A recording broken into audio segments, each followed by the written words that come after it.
Thank you very much, and thank you so much for coming to see us this evening. I hope you all had a wonderful, wonderful cruise. Have you had a good time?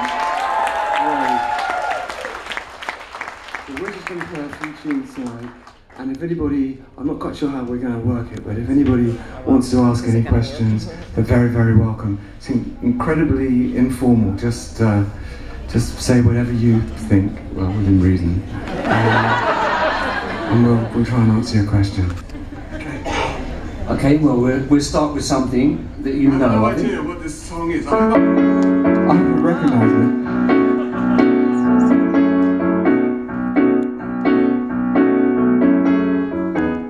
And if she should tell you, come closer. And if she tempts you with a charm.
When we recorded that, it was in Decca Studios, which I think the Moody Blues used to record in Decca Studios. Cat Stevens, Lulu, Tom Jones, a lot of people used to record there.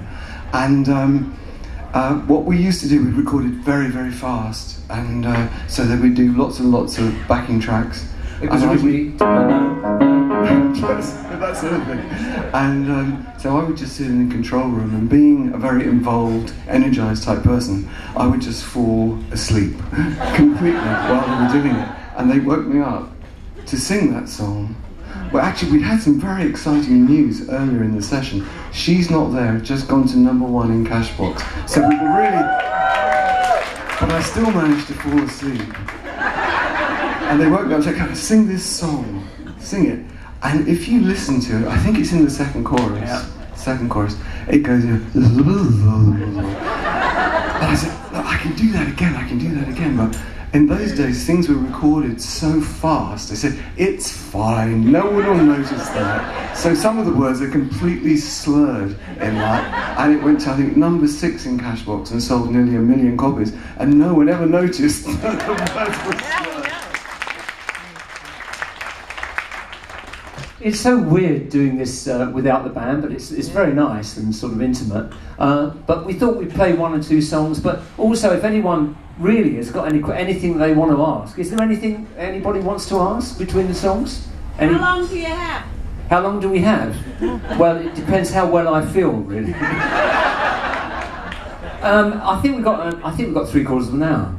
Actually, I think it's a 3/4 of an hour show. Sounds like that might be a very long question. We've got 45 minutes now. What's the question? We can't tell you about the meaning of life. Are you going to redo Odyssey and Oracle with the original zombies again, like you did in Cynic? We've done it once, and the idea, it came from Chris White actually, the original bass player. He said to us, do you know, we've never, he used to come, he came along to see us many times, and he said, we've never played this from start to finish because we broke up.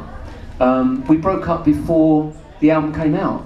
So he said, it's going to be 40 years. Why don't we all get together and actually do a premiere performance of this album? So we thought, well, okay, that would be a great idea. So we thought if we were going to do it at all, we wanted to reproduce every single note that was on the original album. So we got our normal touring band, obviously Chris White and Hugh Grundy, the drummer, as well, who were the original surviving members.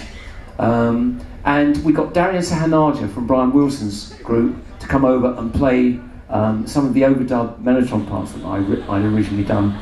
And we reproduced every single note on the album. And we booked one night at the Shepherd's Bush Empire in London, and it sold out. So we then put a second night on, and then a third night. So we had the place for 3 nights. And just before we went on for the first night, people kept coming up to us and saying, do you know who's in the line, queuing? Paul Weller. No. Snow Patrol are out there as well. And Robert Plant's here. And we thought, oh my God, if this doesn't work, because Chris and Hugh hadn't really played in anger for about 40 years. And we thought, this is going to be such a long evening, you know, if we... But in fact, within 30 seconds, we knew it was going to work, and it was a really joyous evening. But because we wanted to do it exactly as it was originally, I even bought an 1890s Victorian pump organ again, so we could do Butcher's Tale. We absolutely got everything right. It was a pretty big show to put on, and there was talk of us doing it in the States,